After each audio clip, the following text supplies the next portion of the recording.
your life. So a lot of what I will talk about tonight will be some of my own personal experiences with my mental health, because those are things that I can speak to factually. Um, but just really quickly, I would like to say thank you to everyone on here tonight. I see some of my players from St. John the Baptist. I see my one of my business partners, Charles McCann, on here, and also one of my community leaders who I work very closely with, Judith Montalbaum. So I also want to give a big shout out to Devin and Gabrielle Paul, and because they're two really strong leaders in our community, and they bring a great deal of value and experience in their own right. And also a big shout out and congratulations to the new member of the Paul family. What's the baby's name, Devin? Summer. Summer. That's easy. If I ever forget that again, you should have a problem with me, by the way. Summer. So, um, so I think, just to kick things off before I, allow Devin to go ahead and introduce himself, there's some things that come to my mind when I think about my mental health. And, I think that, communication is very important. Um, Sometimes I think we tend to, hold things into ourselves that, need to be articulated and expressed. Obviously I wouldn't go to anyone to express those things. I'd express them with people who I confide in, and, who I'm going to assume is going to be able to give me some positive feedback, not what I want to hear, but just, the honest truth, and in a positive way, where it's not something that is judgmental. So, I think our mental health comes with a great deal of understanding as well. People should understand where you come from and not be judgmental, because we all are dealing in a mental space in some capacity. I mean, that's just the way things are. We all have to deal with our own mentality and how we push ourselves from one day to the next, because tomorrow's not promised to us, so we take full advantage of today. I believe that, I've learned as I've gotten older that there was some instances as a young man where I could have been a lot more truthful with myself about who I was. I was too busy worried about impressing others, my friends, hot girl in school, whatever that was. A lot of times it wasn't me who was showing those expressions. It was who I was pretending to be. So, so I think being able to, be comfortable with who you are and accept yourself for your strengths and your weaknesses, and I think that will help as far as um, your mental state is concerned. I mean, like I just said, we all deal with mental stress, anxiety, health. Like that's something that every person deals with. No one's immune to that. So, and lastly, I'll say, don't let other people judge you. Like, who are they to judge you? So I'm a firm believer in consistency. I think that if you are true to yourself and you're consistent in that behavior, that people will respect you for that. I don't think it matters as much if they like or dislike you, because that's really about them. It's not as much about you. So so I'll just get us started with those words of wisdom. I've been around long enough to be able to have that conversation. I was on a Zoom call with my organization, ABIS, which is an abbreviation for Advancement of Blacks in Sports. And, they were talking about coaches, and that, they recruit these kids to these colleges, and they sell them this dream of like the next best thing to Michael Jordan. And when these kids don't perform on the court, they shove them off to the side, and they go and they recruit over them. And that the mental health of our young student athletes, just because I'm speaking in basketball terms, because this is more broader than that, but the mental health of our student athletes is not always addressed. And so for me, when I was coaching at Post, and Charles McCann can attest to this, every year for uh, the winter break, I would bring my guys, and Vanessa was also coaching at Post at that time, my wife, Vanessa Smith. Um, we would bring them to our church and we would have like a college day and we would prepare a meal for them. And I would do that on my own time. So, because I think that you have to, as a coach, for me, I have to be able to be stern and get my point across, but also be relatable to them so that they do feel comfortable coming to speak to me. They should also expect to get the truth out of me when they come to speak to me. So I learned that playing at Suffolk Community College for Frank Romeo. Devin, I used to always try to figure out, like, he would like really push my buttons in practice. And so I think because of my body language, because that's real, young people should understand that coaches read body language very well. Um, he can tell when I was having a tough day. So what he would do is he would purposely find me after practice and ask me how I was doing, ask me how my family was doing, and it would bring me down. Like I would go from wanting to rip my coach's head off to saying, you know what, he's not a bad guy. He's not a bad guy after all. So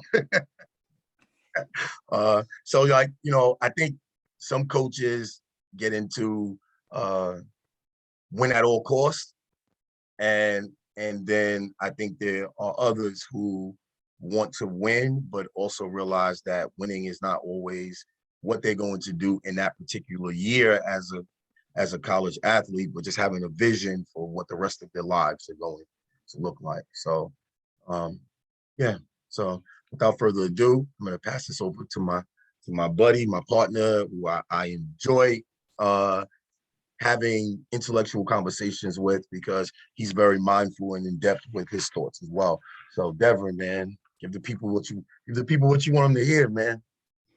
Man, first of all, thank you, Divine, for that. Those words of encouragement. We all need those, and I'm appreciative of you allowing me to speak on this platform and to be a part of our community organization as well. I always wanted to be a part of the community and giving back. So you actually helped us to make that happen. So I'm thankful for that opportunity with you as well. Oh man, listen, guys, if you're a student athlete, let me see you. I feed off of energy. I'm gonna need some energy, so I need to be able to see a couple people. So if you are a student athlete and you play basketball, or if you're looking to get better, like, let me see your face. Let me see who I'm talking to. Okay, I see John. John put his camera on. I appreciate it. You don't have to stay on, but I definitely want to be able to see James. I see James. Nice, nice. He got the racing chair, the gaming chair. Love it, love it. I got me one too, man. You can't really see it because my background, but I got me one too. Jaden, I see Jaden. All right, Jeremiah came on for like 2 seconds, real quick. Okay, he's back. He's back. I see Jeremiah. Nice. Nice. Thank you, guys. I appreciate that. I appreciate that. Okay, so Charles came on. Thank you. I appreciate that. Charles with the big cheese smile. The Kool-Aid smile. Okay, I love it. Love it. Love it.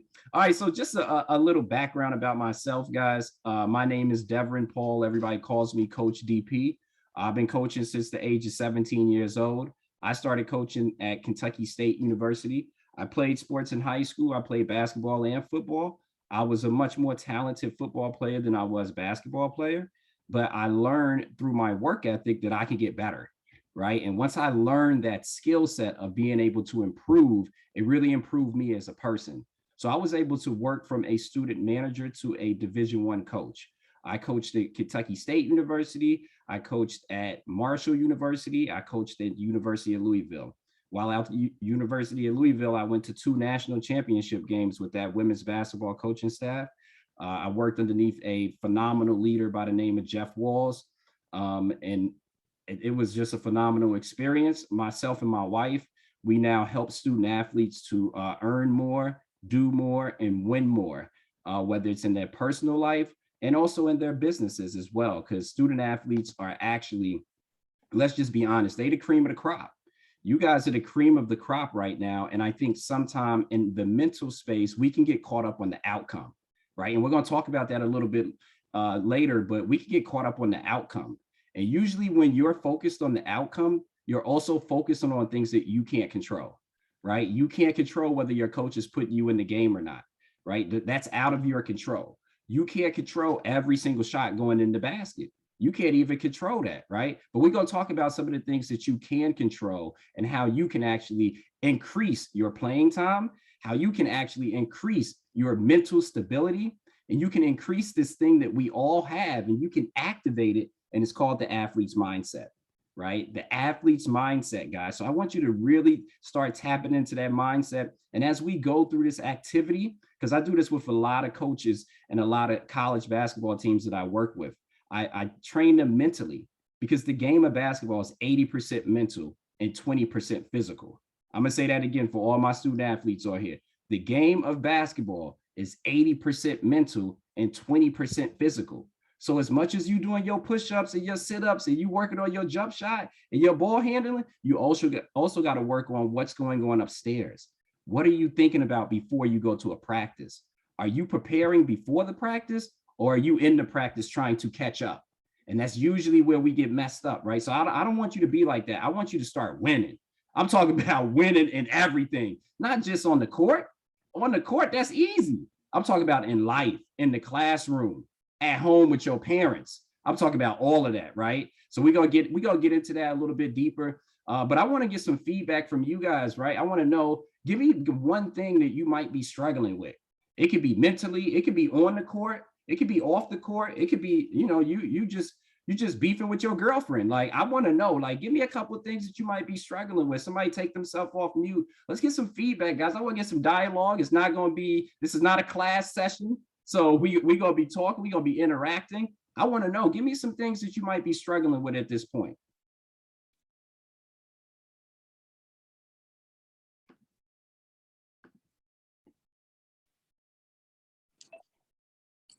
I'll say organization. Okay, organization. All right, give me something direct. What do you mean when you say organization? Time management, productivity? I would say time management. Also, I'm doing different things and I have to learn to let something go and move on to the next task when it's time to move on. Love it. Love it. Thanks for sharing that, Charles. Appreciate it. Anybody else, guys? Don't be shy. Hop up in there.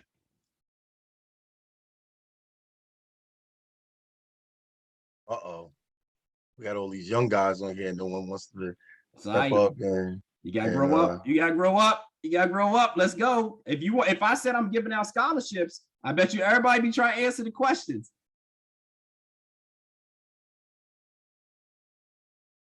I want one more person before we move on.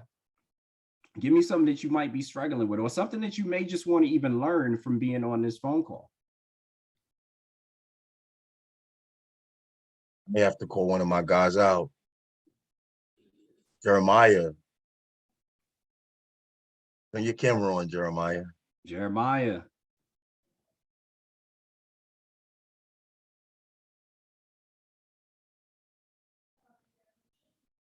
Jeremiah's hiding somewhere. Yeah, he is. I have one, coach. What should I be thinking about when before a game to get mentally ready? I feel like that is something that I'm having trouble with, for sure. Okay, definitely. We're gonna definitely get into that too. Gabby, man, because I've heard of you and what you could do on the court. So that means a lot coming from somebody that scored 2,000 points in high school. Man, we're gonna definitely talk about that. I know you was focused on different things like that. So guys, let's just go ahead and get started. And I'm gonna share my screen really quick.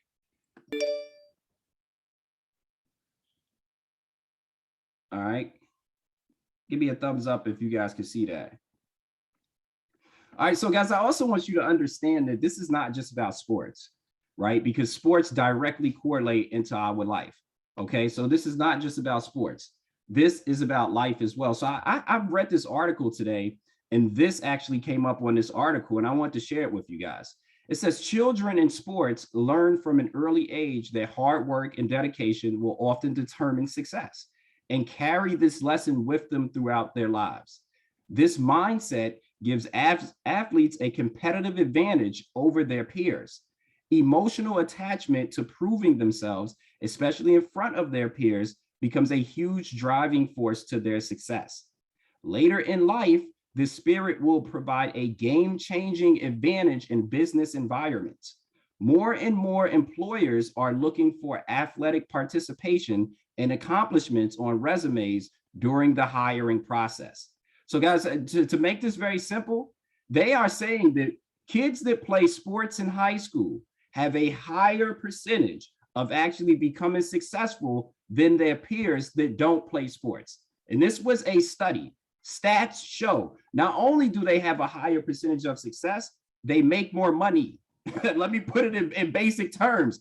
They earn more on their income than people that didn't play sports in high school. Now, I'm not saying that in every situation, because obviously things can change. But for a majority, the students that actually played sports in high school had a better percentage of actually becoming successful off the court or off the field.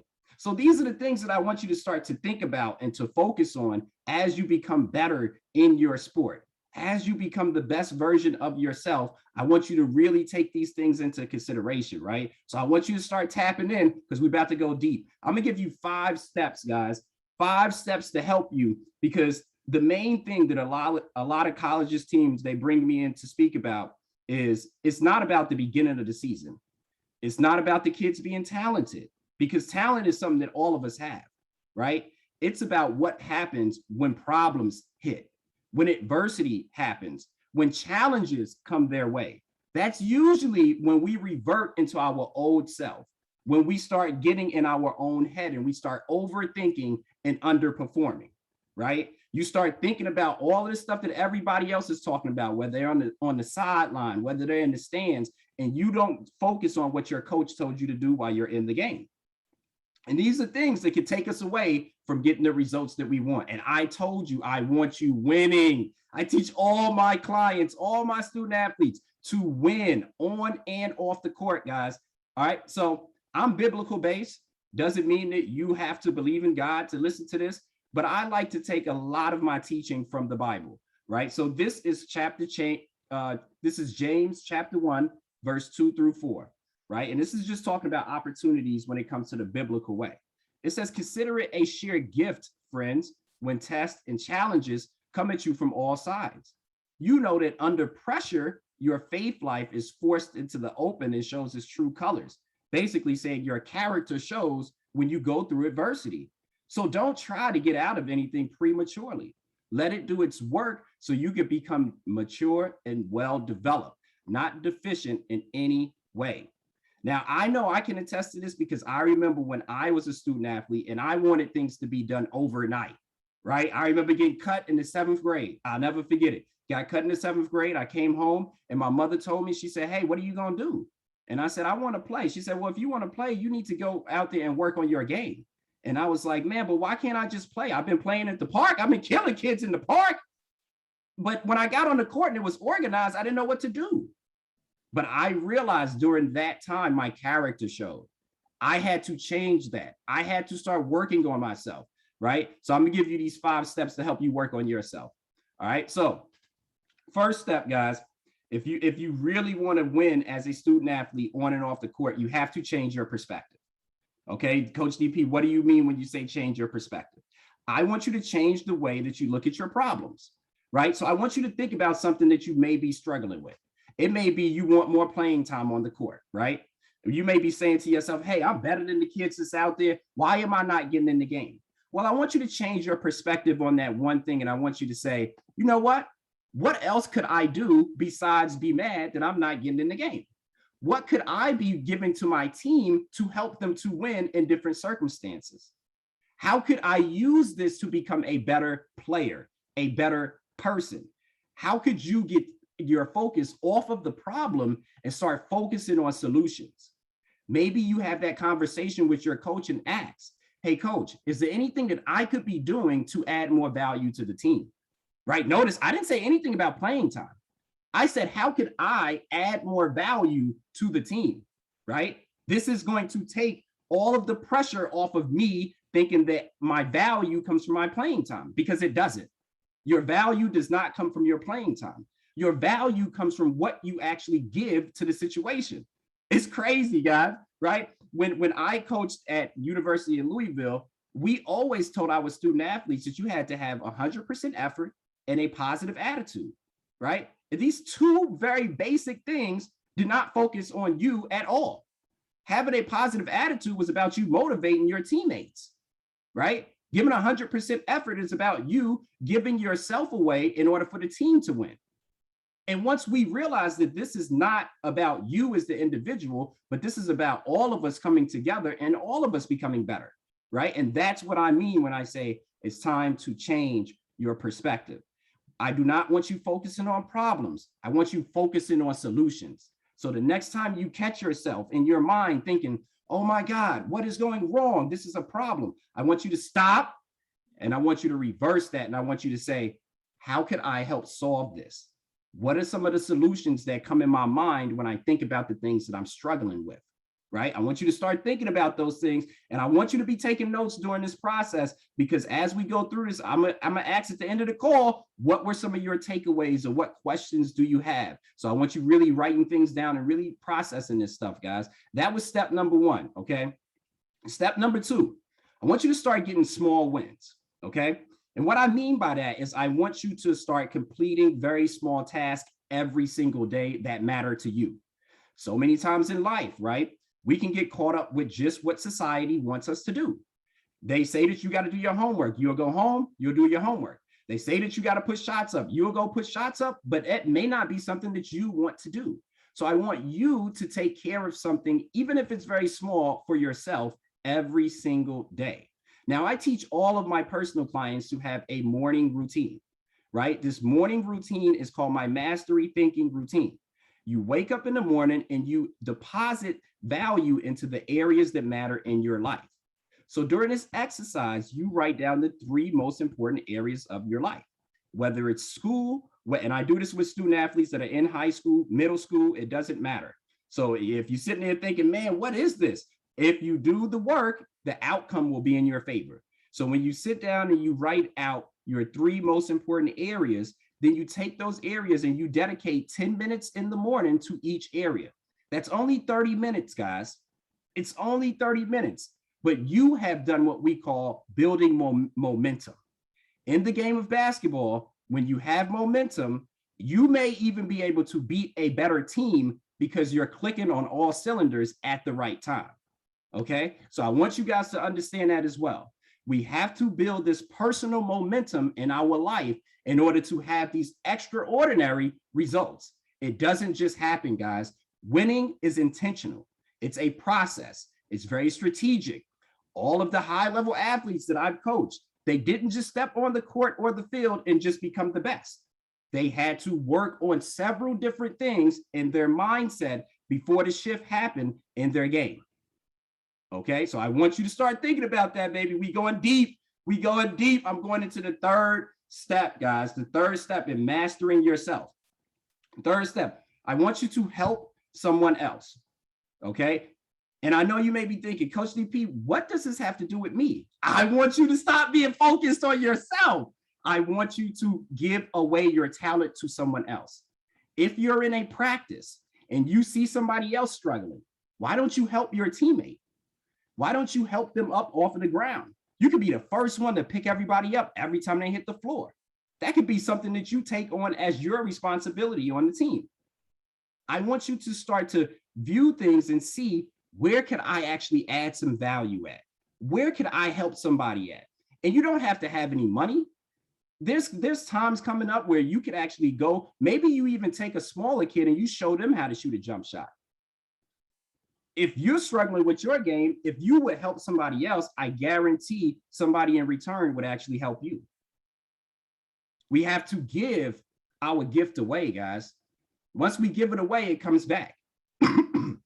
Excuse me, it comes back. And I told you guys, I started my coaching career as a student manager. I was washing the floors and cleaning the backboards. I was not coaching. I was not telling people what to do. I had to actually work my way into that position. As I worked my way, I developed into a coach. You're developing into a student athlete. You're not where you're going to be 10 years from now. You have to develop into that. And part of that process is you helping someone else to get to where they want to go. If you help enough people get to where they want to go, you will actually end up where you want to be. Telling you guys, this stuff, I mean, this is life changing right here. This is life changing. Fourth step or fourth tip to help you guys. I want you to self-evaluate. Listen, self-awareness is one of the traits of high performers in the world in any endeavor right now. In business, it's all about self-evaluation. In sports, it's all about self-evaluation. Why do you think that the best players in the world are always looking to see where could they get better at? I never seen LeBron James, Kobe Bryant, Michael Jordan, any of these players sit back and say, but my jump shot is already good though. What do I need to work on that for? No, all of the stories that I've heard was they were putting up thousands and thousands of shots every single day. Okay, so I want you guys to start thinking about that. Think about what could you be working on to become better. Focus on what you can control, guys. You can control your time. You can control your effort. You can control your energy. Be aware of where you're putting your energy. If you're hanging out with people that aren't doing anything and they're wasting your time, that's where your energy is going. If you're pouring into other people, right, then you know that somebody is going to pour into you. Somebody's phone is not muted. Please mute your phone. We can hear you in the background. I don't know who it is. American Express former teammates.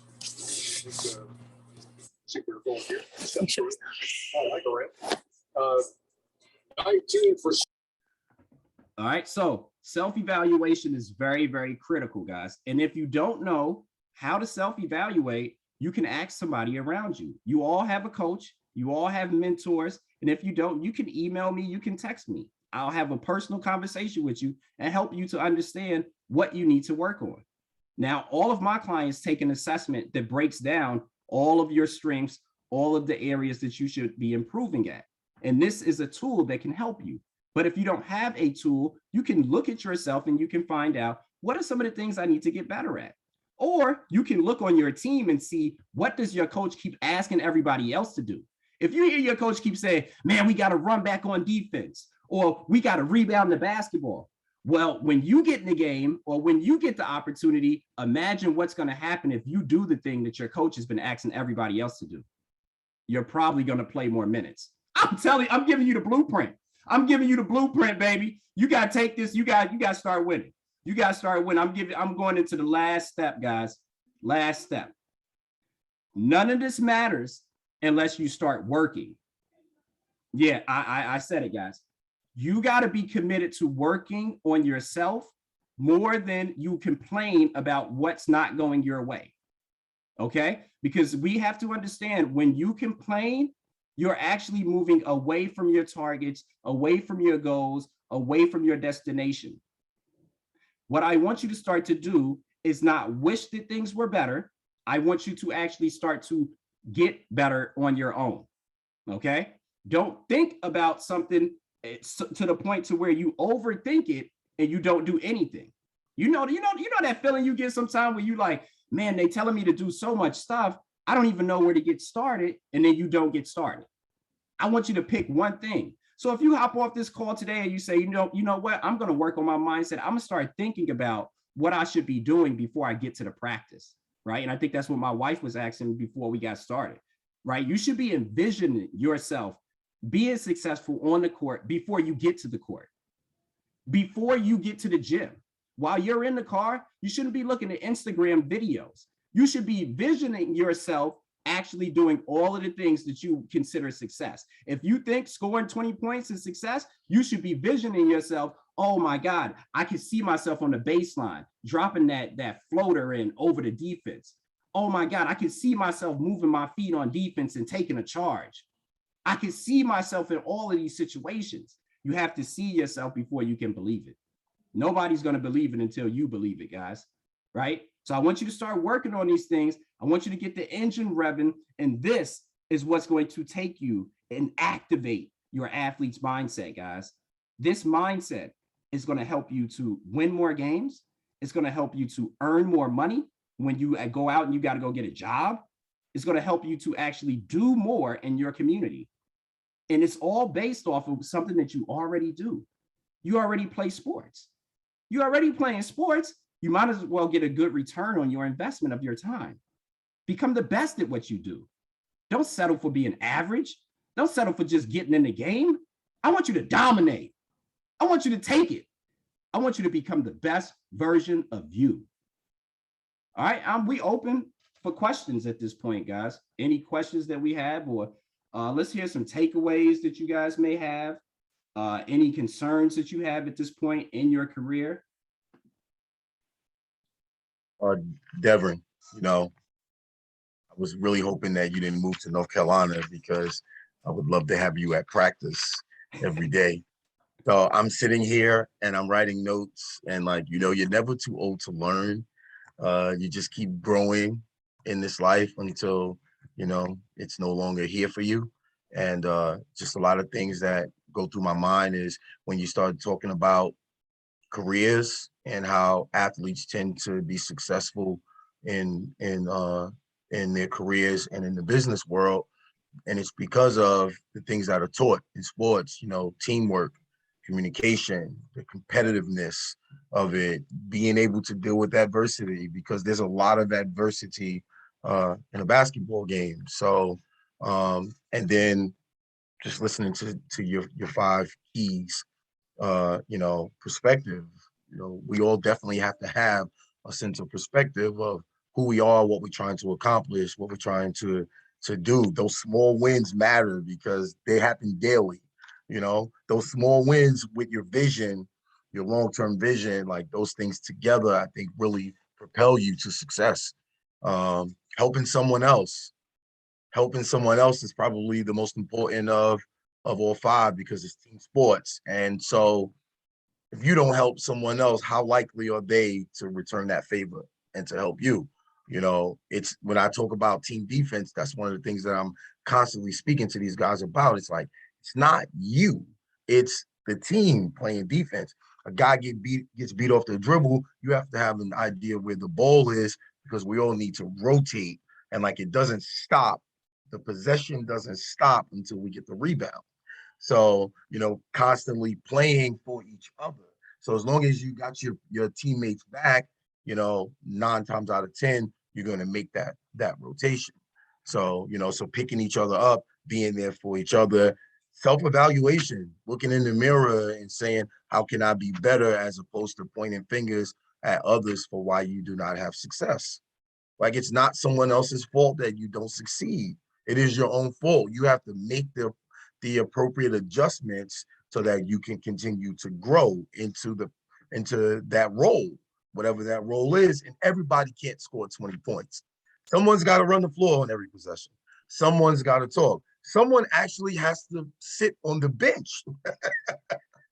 That's real, Yes, someone has to sit on the bench. So there's a role, and you have to be able to accept those things, because it's transition offense, transition defense, half-court offense, half-court defense. There's one basketball. Klay Thompson scored over 60 points. I think he dribbled 6 times. Yeah. He scored 60 points, there's but so many times in the basketball game that you have the ball in your hand, And so a coach or a teammate speaking to you about, something that you may have done correctly or not, you don't have to take it personal, because if it was someone else who did the same thing you did, that person, your peer or your coach, would say the same thing to that other player. It's just the mechanism to help you to get better. Some people articulate it by speaking. I happen to articulate it by screaming. But either way, the point is that, listen to the message and grow from it. And this thing sounds so to stop complaining. surround yourself with like-minded people because there's real growth there, right? Because I tell kids all the time, any friend of yours who every time you talk to them has nothing but positive things to say to you or nothing but negative things to say to you, I don't really know how much of a friend that person is. I think there's a balance there because we all live and we learn, we make mistakes, and hopefully we move on and we don't continue to make the same mistakes over and over again. But surround yourself with like-minded people who are positive and have a mind for growth. They don't have to be perfect, but they do have to have a mind for growth, and it's going to put you in a much better position. So, but DP, man, you never let me down, brother. You never let me down, man. Nah, and you know, you said something that made me think as well. There's in a book that I read by Rob Wilson called Secure the Bag, where he breaks down financial terms and he really gives an outline on how to become wealthy. He talks about creating and surrounding yourself with like-minded individuals, like you were talking about, Divine. And one of the things he said was surround yourself with a mega you, right? And what this means is get somebody that you think is at the highest level of what you would like to do, right? So to all my student athletes that are on the event today, if there's somebody that like maybe if you want to play college basketball, right? And you have a coach in Divine who's been a college coach, a college athlete, these are the things that he's teaching you to take you to where you want to go. So this is a mega you that you are actually associated with, which is better than money, right? That relationship in itself, that's worth hundreds of thousands of dollars. Because if you don't know, you could want to get a scholarship. But if you don't know the route to go get the scholarship and you have to pay out of your pocket, that's going to cost you hundreds of thousands of dollars to go to school. But if you have somebody that gives you the blueprint and walks you through the process on how to get there and what to do, that's worth hundreds of thousands of dollars. But that's only a relationship that you have built. So do we see how your network can actually increase your net worth? So when you surround yourself with people like that, I mean, they add millions of dollars into your lifestyle. But when you surround yourself with people that are takers and energy vampires, and they don't, and I'm not saying that they just say negative things like Divine said. I'm saying that they don't have the same direction that you're going in, right? So if they don't know how to get to where you want to go and you're listening to them, I don't understand how they're going to give you constructive criticism when they haven't constructed anything. So you got to watch who you're surrounding yourself with and get you a mega you.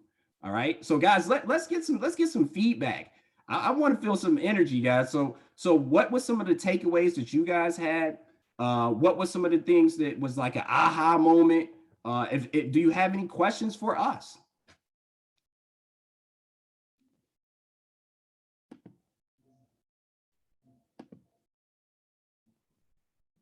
Someone has to have a question. You would definitely, as this conversation is happening, you're definitely thinking about some of these situations, some of these scenarios. So someone definitely has a question. Judy has a question. More of a comment. I first and foremost wish I had y'all around when my son was playing basketball. Because just the information that you're given, because I always joke that he was like a Latrell Sprewell of the team. So, this stuff would have came in handy. But for tonight, I just want to add that I put in the chat, the content was great. I took away some tips because I'm embarking on a new journey in my 4th decade, as I get older. And the tips that you gave, I never realized how interchangeable, tips for athletes and just tips for entrepreneurships. They all like it all aligns. So I appreciate this information. And I'm definitely going to share it with some of my youth council members who are, in maybe athletes, maybe not, but this information is definitely important for them to hear. So thank you so much. Much appreciated. Appreciate that, Judy. Yeah, this is not, being an athlete, playing basketball, that just happens to be something that I did, something Devin did, something that we enjoy, but it's just the sample, it's just the lesson in the grand scheme of life. It really is. It all correlates. It really does. there's the fundamentals of life. That's what this is really about. So Donette, I see Donette has her hand raised. I do. So first of all, hi guys. How's What's up? everyone? What's going on, Donette? Happy birthday, Divine. Thank you. Thank you. So listen, first of all, I'm so like, bomb that I just joined. So I missed like half of it. I'm so excited to watch the replay. But I wanted to let you guys know that I'm sitting here with my 13-year-old, hey Judith, with my 13-year-old goddaughter who's taken in this information. And I told her, I said, listen, so Devin and Divine, they're basketball coaches, but everything that they're saying can be applied to anything in life, right? And she's a dancer. So that's what she wants to do. So I'm asking her, well, do you have friends that, are always speaking negatively? Do you have friends that, like-minded, that they want to be dancers too? And she's soaking in all this information. So I just wanted to thank you guys for this session. There's always something to take away from great people. And I'm just grateful to be aligned with people like you. And congratulations on the baby, Devin. Thank you, Miss Little. Appreciate it. And good seeing you too. Nice to hear from you. You don't exactly see me, but you see me. I see you. I see your picture. Yeah. No, this is great stuff. Yeah, if you do it more often, I'm definitely tuning in. Like, this is great stuff. Great stuff, guys. Appreciate that. Yeah, I think life experience, teaches is the best teacher of them all. People can tell you to do this or to do that. When you experience it for yourself, it becomes a lot more real. So that's why, having positive mentors, having, progressive peers, I think it helps you to gain some experiences before they actually happen. It's like the game plan, right? It's, I'm in practice and I'm working on all these different areas that we need to be proficient in, that we need to be able to be successful in, because we get 18, 20 opportunities to do it in the game this year, but I get 50 opportunities to do it in practice. So like, I'm trying to prepare my team for a situation that's going to happen, that I know is going to happen, but I don't know when it's going to happen and in which game. So I'm trying to give them some of that experience in practice and getting them to understand playing game speed in practice, that equates to the game. And like, they're going to be better prepared to deal with the game in that aspect. So mentally, that's my challenge as a coach. How do I get my guys, my girls to understand the preparation and the level at which you need to focus on getting there? That's where that 80% mental, really plays a big part in this. Like Devin, you know very well, being a coach at Louisville, about the hours of commitment that are put in once you get to that college level. And these young people, when they make that transformation from high school to college, that's going to be a huge transition. Mom and dad is no longer going to wake you up in the morning. They're not going to be cooking you breakfast. You're going to be out there on your own, learning how to be a man or how to be a woman. And so like, you need to be focused and really take things serious and pay attention, so that adjustment period is not as long for you as it could be for someone else. So it's very, very important to understand, because those 6 a.m.s, those individual skill workouts, that weightlifting, that's that workload for school, and that's before October 15th. October 15th, it's even more hectic, because now it's 20 hours a week that you have to dedicate to basketball, and you still have to do the schoolwork, because that's actually more important than the basketball piece. So, and you still got social pressure to deal with. So it's a lot. So like, leaning on experience is very important. Most definitely. Most definitely. And guys, while you get at least one question ready for us, I definitely want to piggyback on that, Devon, as well, because when you think about, and I know when I was a student manager at Kentucky State University, I used to have to be at conditioning at 5:45 in the morning. Now, coming from, being 17, 18 years old, that was very difficult. I'm not even playing, and they asking me to be at conditioning at 5 o'clock in the morning. But I realize now, as I'm 36 years old, that one of my things that helps me to level up in life is I'm a morning person. I love to get up early. I love to get things done in the morning. How did I develop that skill, guys? From being a student manager and working my way up the ladder of sports, right? I just want you guys to see how all of this stuff goes together and how it helps you to be able to level up. I'm talking about you can be the best version of yourself if you take what you're doing serious. If you're not taking what you're doing serious, nobody's going to take you serious.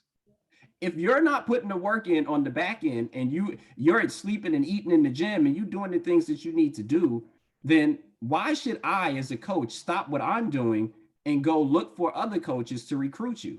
That doesn't even make sense, does it? We got to understand that what you put in is what you're going to get out. So whatever you want to get out of a situation, even in my marriage with my wife, I want my wife to be happy. So I show up home, I'm happy. I'm in a great mood. I'm good to go. Even if I am half sleepy because my little baby girl keeps waking up, right? I still got to have positive energy because I want back positive energy. That's what we talk about, that self-evaluation, that self-reflection, guys. I know we got at least one question, guys. Come on now. Somebody go ahead and hop up in there and ask a question. Yeah, boy. I have a question.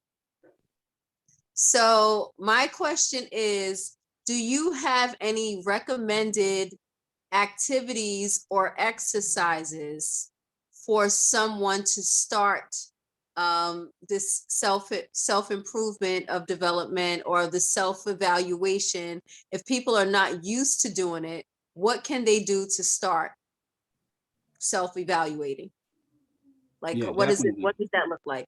Definitely. I know I have a couple, and I'll let Devon hop up in there too.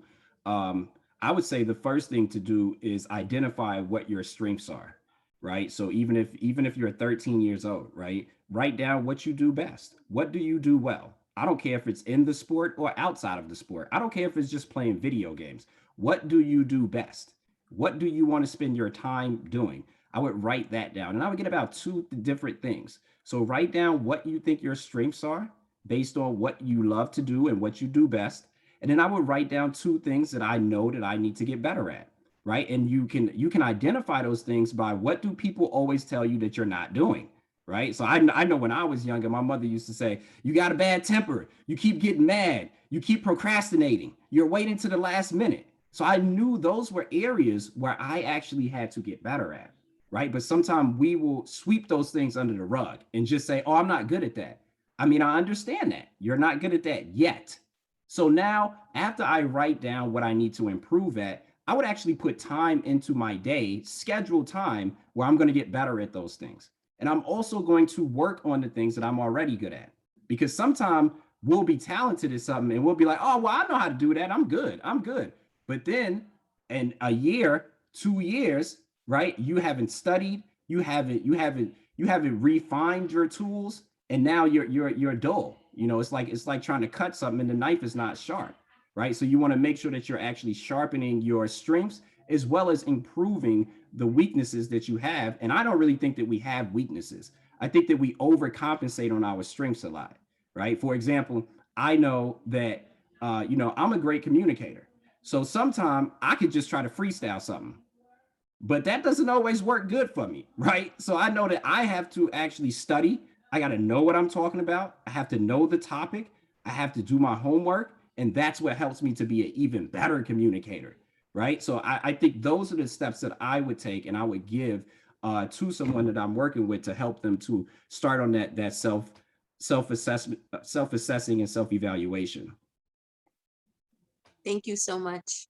No problem. Yeah, I agree with Devin. I don't really have to chime in. You have to, evaluate yourself. You have to look and you have to see what your strengths are and what your weaknesses are, and then you need to take the appropriate steps to continue be successful in your strengths and to, make the appropriate adjustments to become better where you're weak. So I know that Joanna Pennell, you had your hand up. You had a question? Yes, hi. First of all, let me apologize because I was the one that was unmuted accidentally. My lovely little infant must have hit it accidentally. So sorry about All good. Second, second of all, I'm speaking as my son's voice right now. He's speaking